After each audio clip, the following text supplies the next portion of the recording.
even if you take this Telugu, Hindi, Tamil, if you take any programming language, any language if you take, which contains two things. If you take any language, the language contains of two things. Let's see what are the two things. The two things are nothing but, one is, if you take any language, or if you want to learn any language, if you want to learn, we have to know. One is, what are the keywords in that particular language? What is the first one? What are the keywords in that particular language? So we have to understand. The second thing is we have to understand the grammar rules. We have to understand. So these two things we have to understand. If you want to learn any language, we have to understand these two things. What are the keywords and what are the grammar rules in that particular language? Correct or not? Even if you take, for example, we learn English, first we learn different keywords. Let's take, for example, we learn we learn different keywords we learn. Then after that, we learn grammar rules we learn. Like, for example, if it is a place, we have to use the, we have to use. And if any word is starting with AE, IOU, we have to use a word called an. Like we learn some keywords and we learn the grammar rules we learned. So if we take a programming language, if we take any programming language also, it contains some grammar rules as well as it contains some keywords. If you take any programming language, it contains what? Some keywords and some grammar rules. Luckily, what is the advantage in the programming languages, if you know one programming language keywords, all the programming language keywords, majority of the keywords are same. One best example I'll tell you, let's take, after completion of my 10th class, I remember it, after completion of my 10th class, in summer holidays, I learned a computer programming language I learned called C. First time I heard in the year 2007, 2004, I heard, so few keywords I heard in the programming language like if, while, do while, for, int, float, like these kind of keywords I heard in the year 2014, in the year 2004. After 14 years or so, still I'm using the same keywords I'm using. Same keywords I used in C, same keywords I used in C++, same keywords I used in Java, and same keywords I used in Android, and even the Swift, iPhone programming, Swift language also I use the same keywords I used. So luckily, if you know one programming language keywords, all the programming language keywords are what? The same. And even the grammar rules also, majority of the grammar rules also same. For example, if it is the end of a statement, the end of the statement should be terminated with semicolon. If it is a condition, we had to give this parenthesis. After the condition, we have to open this brace. So it's all nothing but the rules, the grammar rules. What I want to tell you is, if you know one programming language keywords and grammar rules, majority of the programming language keywords and grammar rules are what? Same. Okay, so a language, but basically we are talking about this Java. It's an object-oriented programming language. A language means a medium to communicate. If you take any language which contains two things, the keywords and grammar rules.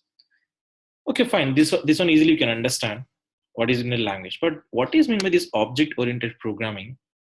I seen a lot of articles, a lot of textbooks I studied, but nowhere, no one is given the answer what exactly object-oriented programming is. Even, yes, it's real was. I studied a lot of n number of books I studied, but nowhere I found the exact definition what exactly object-oriented programming is. So in this session, I'll try to give a clarity what exactly this object-oriented programming is. Okay, so what exactly this object-oriented programming is? In short, I'm using a term called OOP. Okay, object-oriented programming is one of the programming methodology.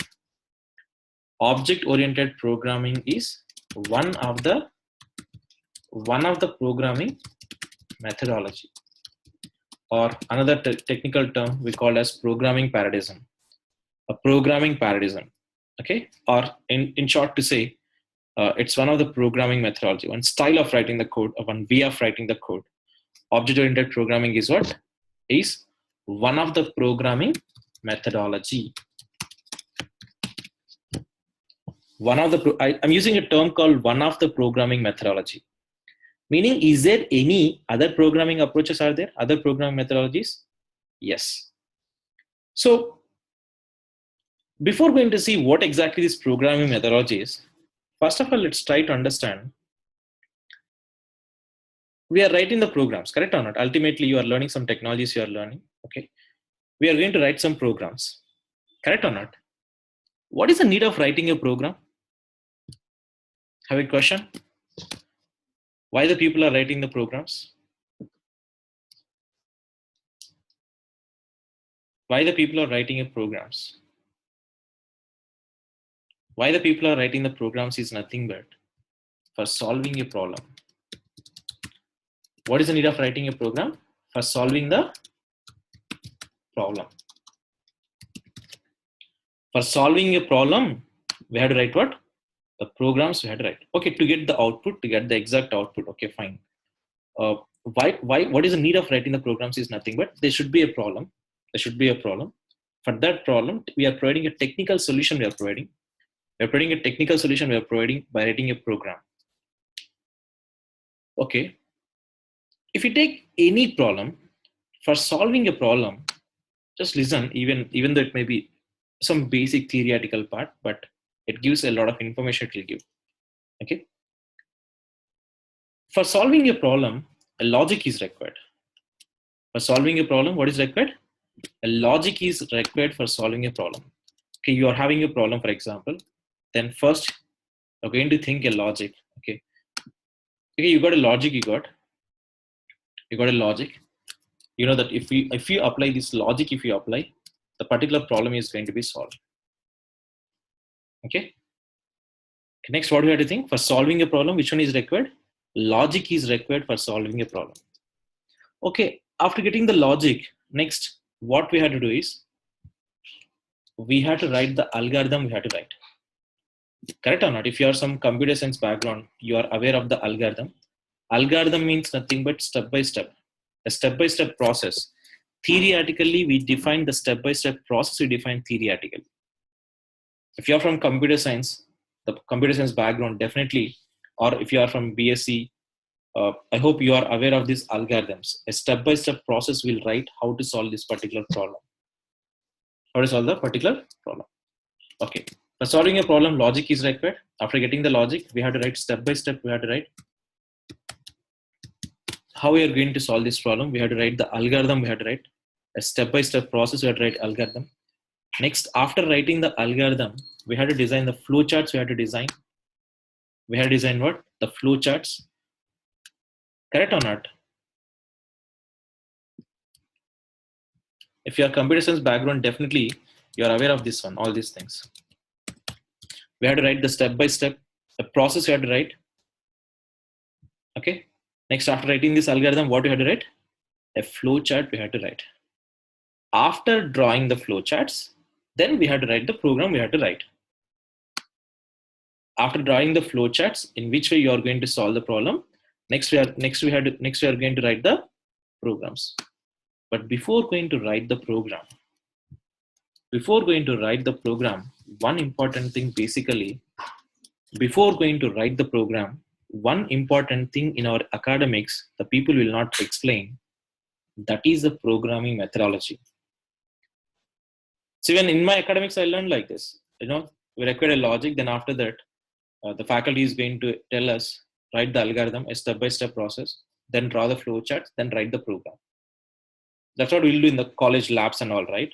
But one important thing in the academics, we are going to miss that one. That is programming methodology. Meaning, before going to write the program, we had to choose a programming methodology we had to choose here. Before going to write the program, we had to choose what? The programming methodology we had to choose. So let's see here. What are the programming methodologies are available? How many styles of writing the code? So here, one important thing is there here. Before going to write the program, what we had to choose? We had to choose a programming. We had to choose a programming methodology. We had to choose what? The programming methodology we had to choose. how many styles of, how many programming methodologies are there? So here, there are three types of programming methodologies are available. How many types of programming methodologies? There are three types of programming methodologies are available. The three types of programming methodologies are, one is non-structured programming methodology.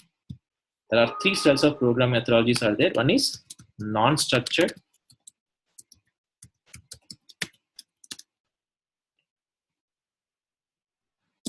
non-structured programming methodology, non-structured programming methodology, and the structured programming methodology, non-structured programming methodology, and structured programming methodology. And the next thing is what? Object-oriented programming methodology. Object-oriented programming methodology. Object-oriented program. So in this session, I'll try to give a clarity on these three things. What is non-structured programming methodology? What are its drawbacks? And what is structured programming methodology, its drawbacks? And what is the need of going for object-oriented programming methodology? You understand, right? Maybe if you're from a computer science background, definitely you are aware of these things. Because, the college labs and all, before going to write the programs, we had to write the algorithm, we had to write. Why we had to write the algorithm is a logic. For solving a problem, logic is required. That logic we'll put on a step-by-step process we call as algorithm.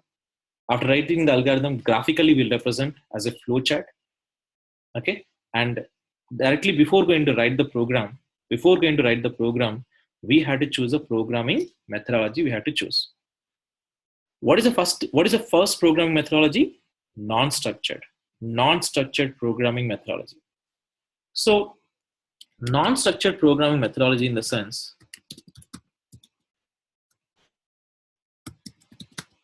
non-structured programming methodology means the code will be written in a single continuous file.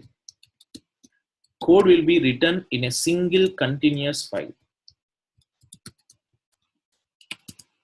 What is non-structured programming language? The entire code will be write in one single continuous file. The entire code will be write. That is the first thing about this non-structured programming language. Next, each and every line will be identified with a number or label. Each and every line will be identified with a number or label. Let's see here one simple example I'm telling about this non-structured programming language. One simple example about this non-structured programming language. I'll show you a simple example I'll show you for this non-structured programming methodology.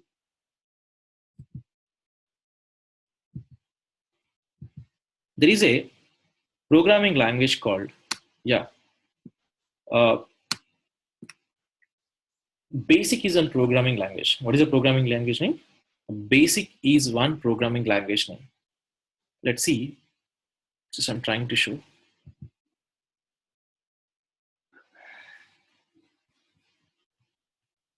There is a programming language called Basic is a programming language.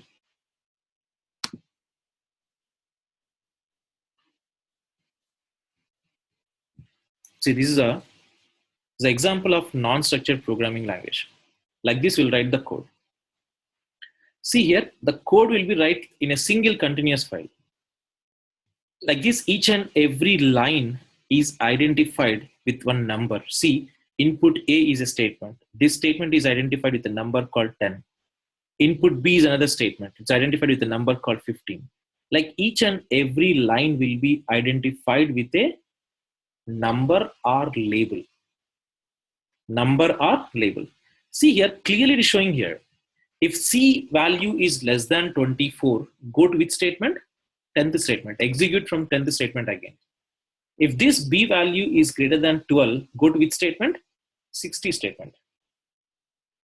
Go to which statement? 60 statement. This is one best example for this.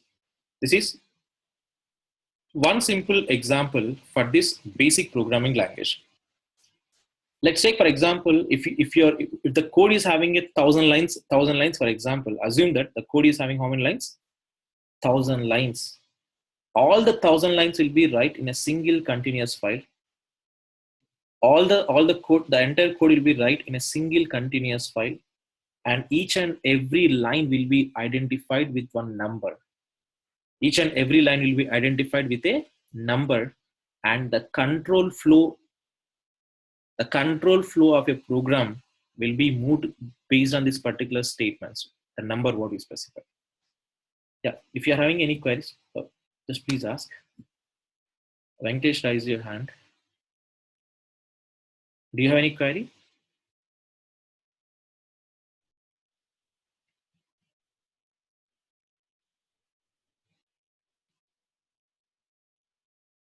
Just if you are having any query, just send me in the chat box so that I can reply. Okay. If you're having any query, just send me in the chat box. Type your question in the chat box, I'll reply. Okay. Yeah. This is one best example. This is one example for this. That's what I'm writing here. Example for this non-structured programming language is, there is a programming language called Basic is a programming language. Programming language name itself is Basic. So basic programming language is an example for non-structured programming language. What is the example? What is the example programming language? Yeah, you can say COBOL is also one of the example for non-structured programming language. COBOL is also one of the example for this non-structured programming language. And here, how the control flow is maintained? Control flow will be maintained based on number or label. Control flow in the sense nothing but how it is navigating from one line to another line. See here in this example, how it is navigating from one statement to another statement by using the line number. See here clearly they specified, if B is greater than 12, go to which statement? 60, line number 60. If C is less than 24, go to which statement? 10 statement, like that. So this is the non-structured programming language. The code will be written in a single continuous file. It may have 10,000 or 1 lakh lines of code also. It will be written in a single continuous file. Each and every line will be given one number. The main problems with this, the non-structured programming language. Have we seen what is non-structured programming language? Let's see what are the limitations. Have you identified any limitations here? Have you identified any limitations with this non-structured programming methodology? Yes. What are the limitations with this non-structured programming methodology? The limitations with this non-structured programming language, the first thing is nothing but difficult to maintain the code. Difficult to maintain the code. Correct or not? Each and every line, we had to give a number, we had to give for each and every line, and you should be aware of each and every line. Okay, this particular code, what is the number I given? This particular code, what is the number I given? It's very difficult because continuously we are writing in a continuous one single file, right? Let's assume that was your computer is there. All the files you place into one single folder, all the files, audio files, video files, text files, softwares, and everything you'll place into one single folder, or we'll create a separate folder, so we'll create a separate folder, so we'll create. Correct or not? Okay. First we'll divide the drives, C drive, D drive, education, E drive, softwares, F drive for entertainment, like these kind of thing we'll divide. Partition. So that kind of partition is not available in case of non-structured. The code will be written in a single continuous file, so it's very difficult. It's very difficult to maintain the code. And second thing is nothing but there is no reusability. There is no code reusability, meaning whatever the code written, you cannot reuse that code. Again and again, you had to write the same code, you had to write again and again. There is no option to reuse the code. There is no support of code reusability, and it's very difficult to maintain the code. And third thing is nothing but there is no data security. There is no data security. There is no data security because everything is written in a single continuous file. Everything is visible to everyone because it's a single continuous file, right? These are the problems with the non-structured programming methodologies. It's difficult to maintain. There is no code reusability and there is no data security. These are the problems with the non-structured programming methodologies. So to overcome these drawbacks, the next program methodology came, that is the structured programming methodology. To overcome these drawbacks, the next program methodology introduced called structured programming methodology. Structured programming methodology. What this structured programming methodology is telling is the code is modularized. The code is modularized as functions or methods. The code is modularized. I mean, the entire code. What is the problem? What is the problem with the non-structured is nothing but the entire code is written in a single continuous file. I mean, there is no modularity. There is no separation. But here, the structured programming language is having that modularity support. It's having that modularity support. The code is modularized as what? Functions, or another name for this one is what? Methods. The code is modularized as functions or methods. Each and every function, every function will represent a specific task. Every function represents a specific task. Every function represents a specific task. So it's a most popular one, basically structured programming language. One of the example for this structured programming language is nothing but C. C language is what? C language is a structured programming language. The main problem in the non-structured is nothing but there is no code modularity, there is no code separation. But here, the code is modularized, means separated as a functions. Each and every function represents a specific task. Each and every function represents what? A specific task. And there is an option of code reusability. You can reuse the code, you can reuse. Meaning if you want to, you can create a function, you can create and you can call that function n number of times, you can call that particular function. N number of times you can call that particular function, you can call n number of times. So there is a support of code reusability support is there.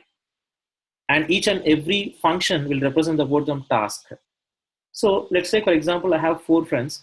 I want to give this a task to each and every one person. I want to give the task.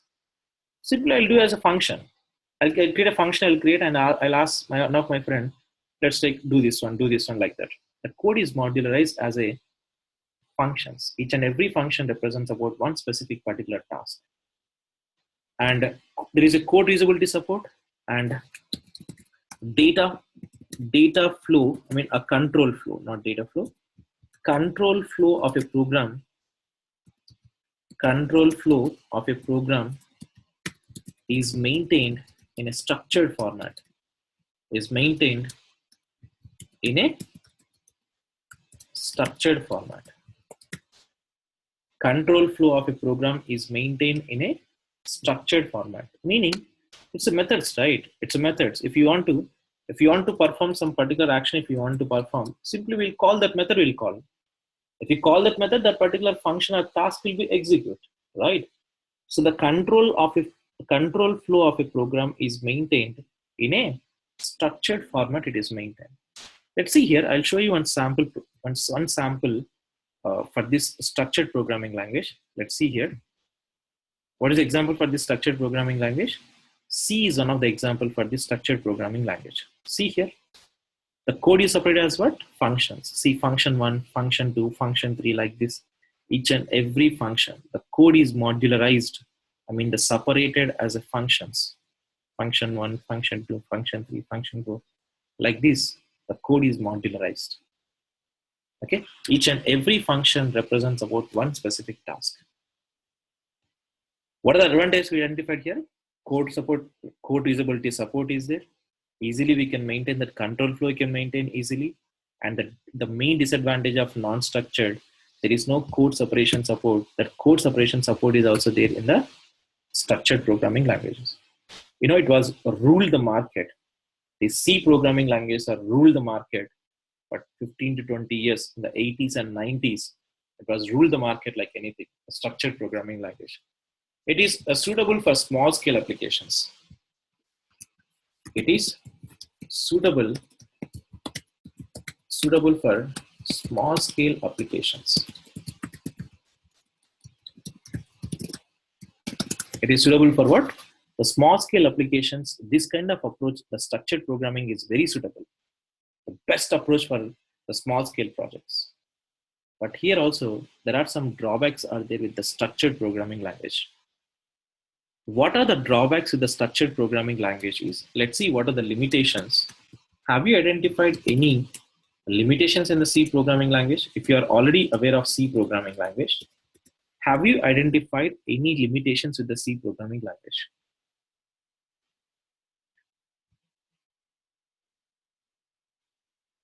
The first drawback of this the structured programming methodology is nothing but there is no data security.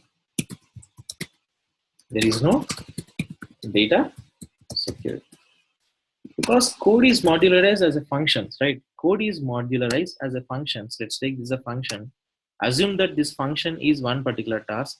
Function 2 is one particular task. Function 3 is another particular task. Meaning in all these three functions, function 1, function 2, function 3, we can access the variables what we created. If you create any variable, we can access the data, you can access in the entire, all the functions you can access.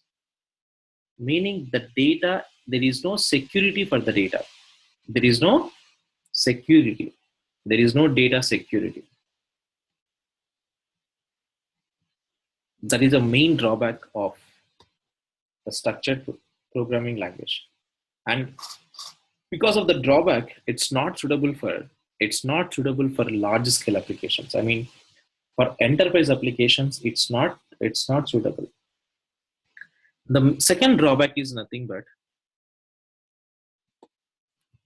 in C, I mean in structured programming language I'm talking about. In C, developer always focus on the behavior. Let's take if you are a C developer, in C, the developer will focus only on behavior. Will focus only on behavior, not data. That's not the meaning. The same meaning is same. It comes both same. There is no data security because always the C programmer is going to focus on the behavior. I mean the functions, not on the data. You will never focus a C programmer, a C++ programmer will never focus. A C programmer will never focus on the data. Always about the behavior part, methods, only functions. So there is no security for the data in case of the structured programming language. That is a main drawback of the structured programming language. And we cannot match the real-time entities. We cannot match the real-time entities. We cannot match the real-time entities. What is the meaning of this statement? We cannot match the real-time entities. One simple example I'll tell you for understanding this, what exactly this statement, we cannot match the real-time entities. Let's take a simple example.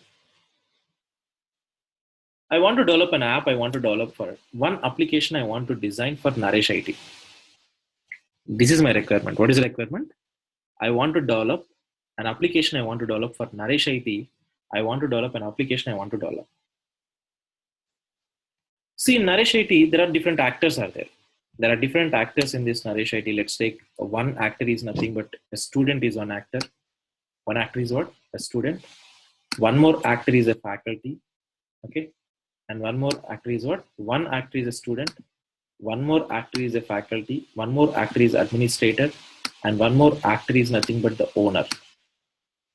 Assume these are the actors in that particular project what I want to create. One is what? Student. One more thing is, let's take the owner. One more thing is what? Owner. The next thing is nothing but, let's take for example administrator. Administrator. One more actor is nothing but the faculty. One more actor is nothing but what? Faculty. In case of C programming language, each and every task will be represented as a functions. Correct or not? Each and every task will represent as a functions will represent. Each and every task will represent as what? As a functions. Now here, let's take for example, one function is nothing but provide material is a function. What is the function name? Provide material. This particular function belongs to which particular actor? Either faculty has to provide the material to student, or owner has to provide the material to the student, or admin has to provide the material to the student. Who has to provide the material? Assume that you're writing a C program. In C program, everything will separate as a functions will separate. What I'm telling is these are the four functions: student, owner, faculty, and admin. These are the four functions. I want to write a task. Task is nothing but provide material. Who has to provide the material? Student or owner or admin or faculty. So that kind of clarity is missing in case of a structured programming language. And here the data is visible to everyone. Let's take for example, owner. Owner is having some secured information like what is the today expenses and what is the today revenue. Owner has to know what is the today expenses and what is the today expenses and what is the today revenue. This information should be available only with whom? Only with the owner. That information we should not share with the student, right? What is the need of giving that information to the student? What is it? This is my today expense and this is my today revenue. Is it the institute owner will give the information to student? Definitely the owner will not give the information to student. But that kind of data security is not there in case of the structured programming language, because the data will be visible to everyone. Data will be visible. There is no specific restriction like, okay, this particular data belongs to only owner. This particular data belongs to only admin. This particular data belongs to only student. That kind of data security is not there in case of what? The structured programming methodologies. It's ruled the market for 10 to 15 years. Okay, fine. But there are a lot of drawbacks are there with this structured programming language. Like there is no data security and we cannot match the real-time entities. We cannot match. Okay, this particular task, provide material, belongs to faculty. Okay, let's take for example, pay fees. This particular task belongs to student. That kind of real-time mapping is not there in case of the structured programming languages. To overcome these problems, the next methodology, next to programming methodology is what? Object-oriented programming methodology. Object-oriented programming methodology. What this object-oriented programming methodology is? Object-oriented programming methodology, code is modularized. Code in object-oriented programming methodology, code is modularized as classes. How the code is separated? As a class. The code is separated as a class. In object-oriented programming, code is modularized as classes. Each and every class represents a real-time entity. Each and every class represents a real-time entity. Each and every class represents a real-time entity. Next, a class describes about data and behavior. A class describes about what? Data and behavior. Let's see what exactly this one. In object-oriented programming methodology, the code is modularized as classes. In case of structured, code is modularized as what? As a functions. But here the code is separated as a classes. Each and every class represents a real-time entity. Let's say each and every real-time entity is having what? It describes about the data and behavior. Let's say, best example, I told you about this Naresh IT Institute, right? For each and every real-time entity, we'll create a class. We'll create, for example, this is one actor. Let's take, it's a class called student. What is this one? It's a class called what? Student. Class called, what is the class name? Student is a class. Here the code is separated as a classes, modules, modularized as a classes, class student. What is the third statement I specified here? Class describes about data and behavior. If you take each and every student will have some data, correct or not? Every student will have some data, like what is a student ID, okay? What is a student ID? What is a student name? What is a student gender? This is comes under data, which you can measure. That is comes under what? That is comes under data. Second thing is nothing but actions, behavior. We call as actions, we call as a behavior. For example, what the student can do, what the student will do, student will pay the fees, correct or not? Student will pay the fees. Next, student will write the notes. This is all nothing but behaviors of a student. Pay fees, write notes. Next, write notes, pay fees, listen classes. This is all nothing but what? It's a listen classes. Like this, if we take each and every class represents about the real-time entity. Okay. And each and every class describes about the data as well as behavior. Data which you can measure. Behavior is going to tell you about the action which you cannot measure. Can you measure how much the student can write? No, right? Write notes is a student behavior. ID, it's a value. It is. ID is a value. Whatever the value you can measure, will give that one as a, we'll consider that one as a data. And the actions will consider as a behavior. Like this, each and every class, each and every real-time entity will represent as a class. For example, this is another class. This is another class. Another class. Let's take, for example, the class name is nothing but faculty is a class. Faculty is a class. Like this, faculties also will have some data, right? Let's take, for example, what is a faculty ID? What is a faculty name? What is a faculty gender? Okay. Which concept the faculty will teach? What is the technology the faculty will teach? How much experience the faculty is having? This is what comes under faculty data. This is what comes under what? The data. What is the behavior? Behavior of a faculty. Take class is behavior of a faculty. Next, clarified doubts. Clarified doubts is the behavior of a faculty. Clarified doubts. Provide material is another behavior of what? Provide material is another behavior of what? Of a faculty. Like this, each and every class represents a real world entity. You can represent any real world entity, you can represent as a class. Even, a chair, a car, bike, okay, a duster. Each and everything we can represent as a class, we can represent. That real-time mapping is there in the object-oriented programming.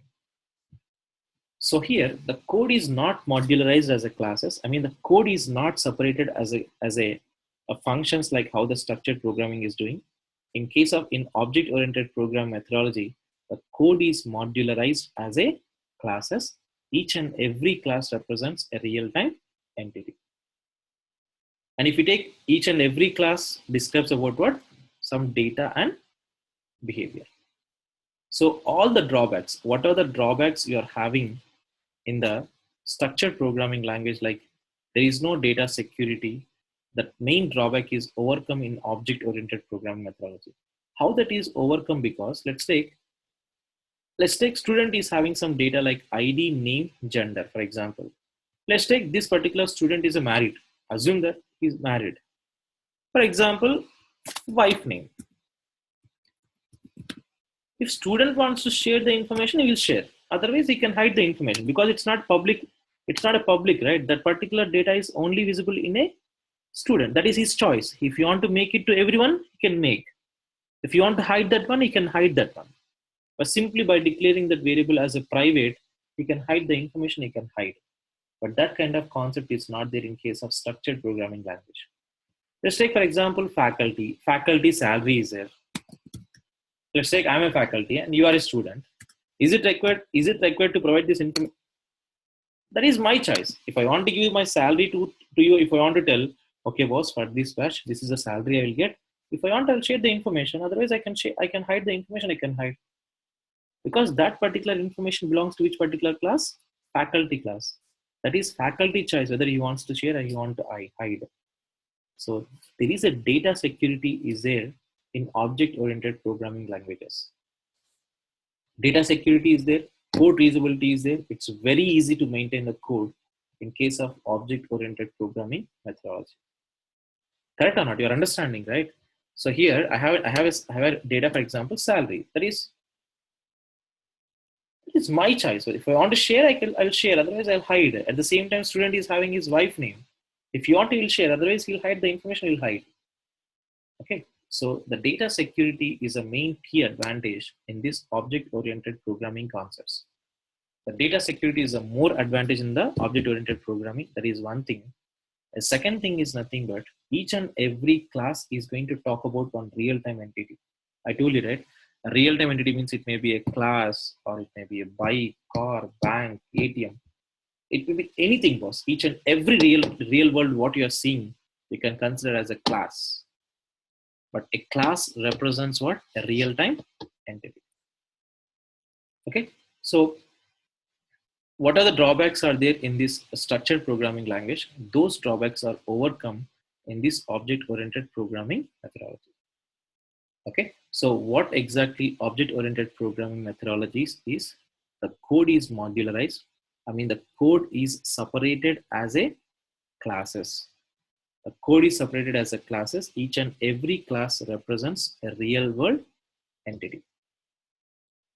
Let's see here one simple example. I told you, let's take, assume that a faculty is a class.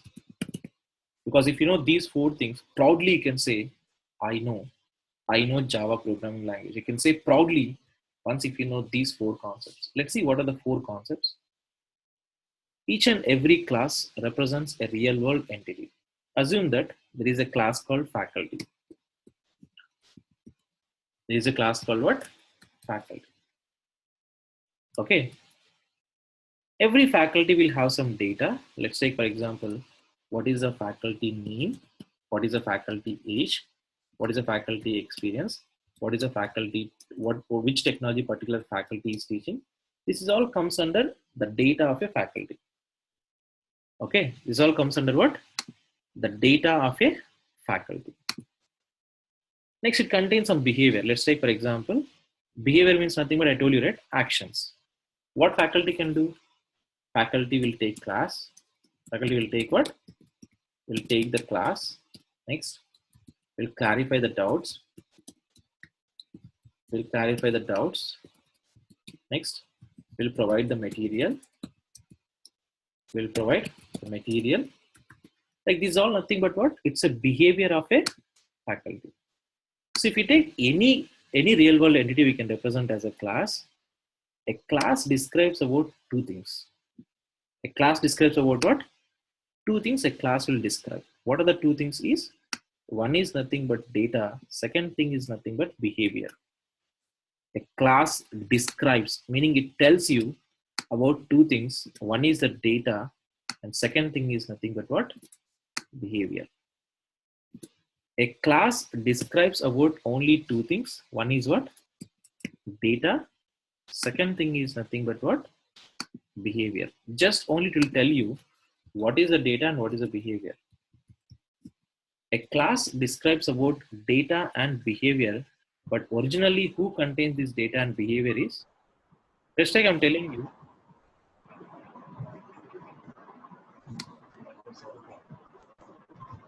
How many type of calculations? Tell me, Dharma.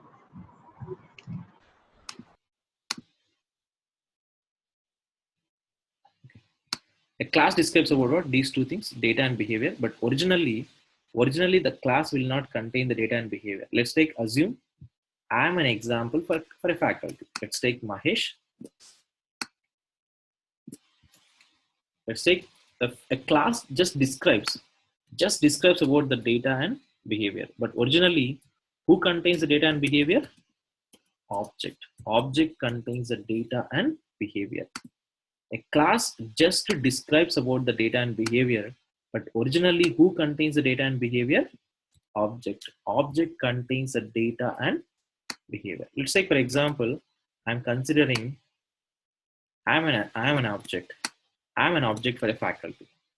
Let's take, for example, who contains the data and behavior? Object contains the data and behavior. A class describes about data and behavior, but originally who contains the data and behavior? Object contains the data and behavior. Let's take, I'm specifying what is a name, faculty name, Mahesh. What is a faculty age? Let's say I'm configuring age 28. What is a faculty experience? I configured 8 years experience. What is a faculty technologies? Java, Android, iOS, like this. So who contains this data? A class will not tell about this data and behavior. Just it's going to describe, okay, faculty will have this data and this behavior, but it will not contain the data. Originally, who contains the data? Object. I'm an object for faculty. I'm an object for faculty. This is what my data and this is my behavior. Okay, I'll take the class.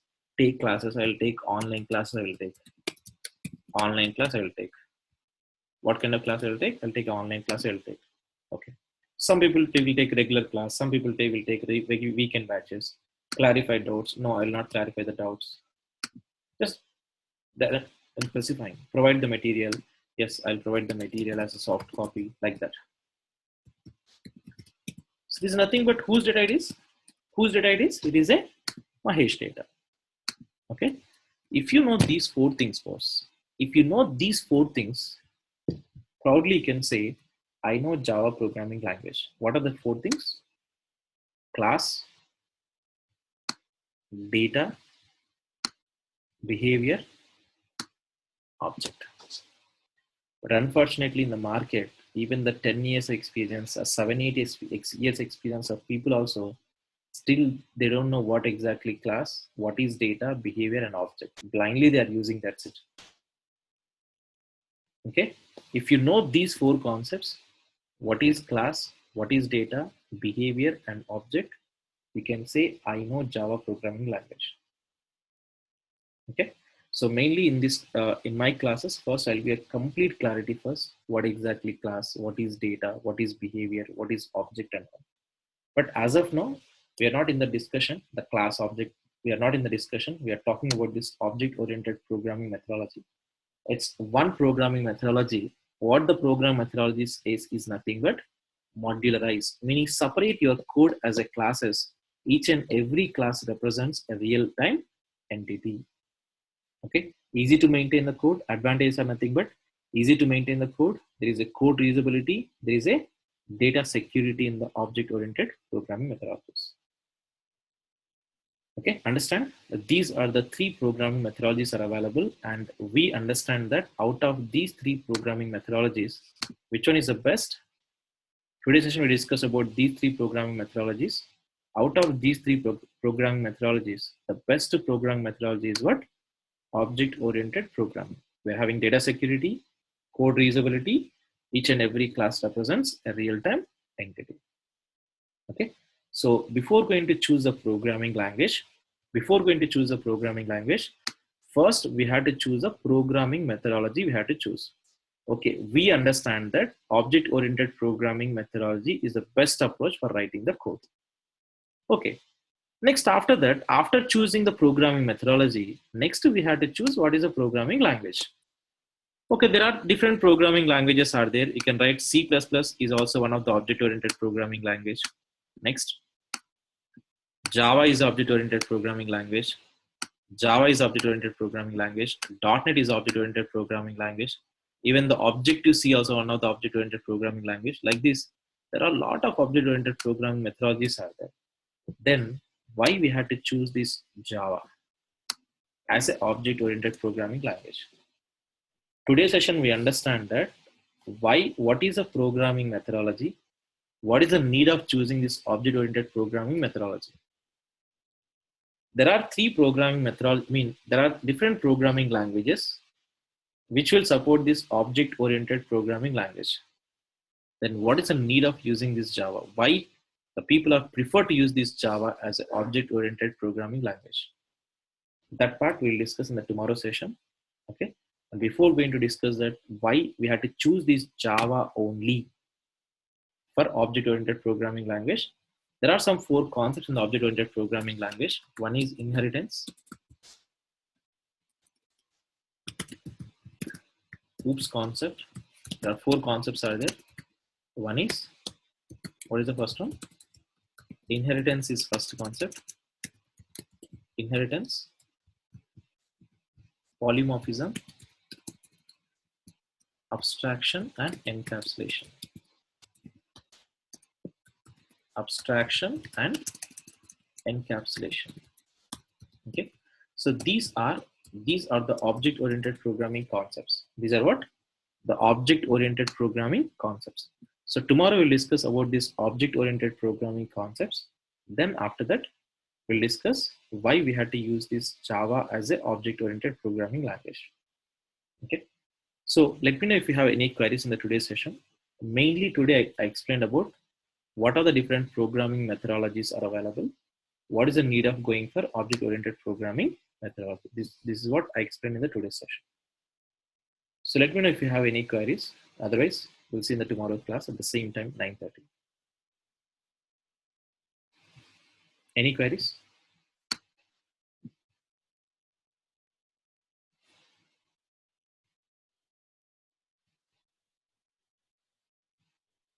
Okay.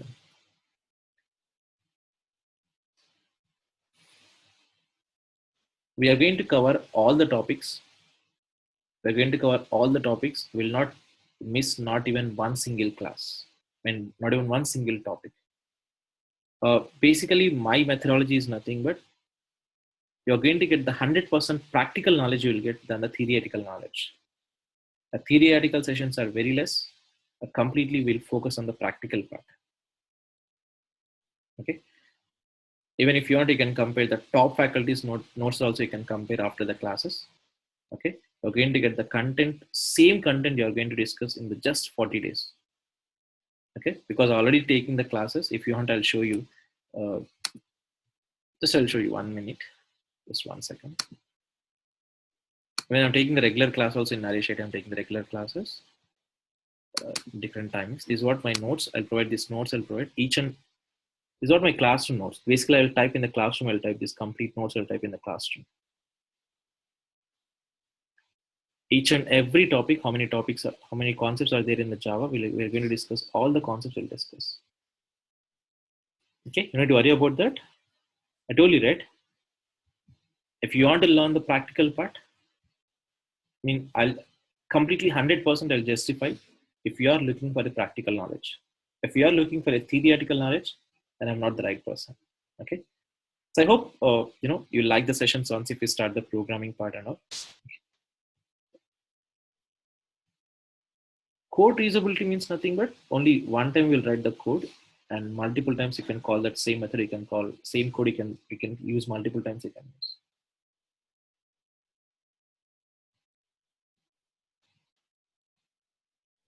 Okay. Yeah. Thank you, guys. See you tomorrow. I told you that tomorrow first we'll discuss about these object-oriented programming concepts. Then after that we'll start why we had to use this Java as an object-oriented programming language. Okay? Thank you. See you tomorrow at the same time, 9:30. Thank you.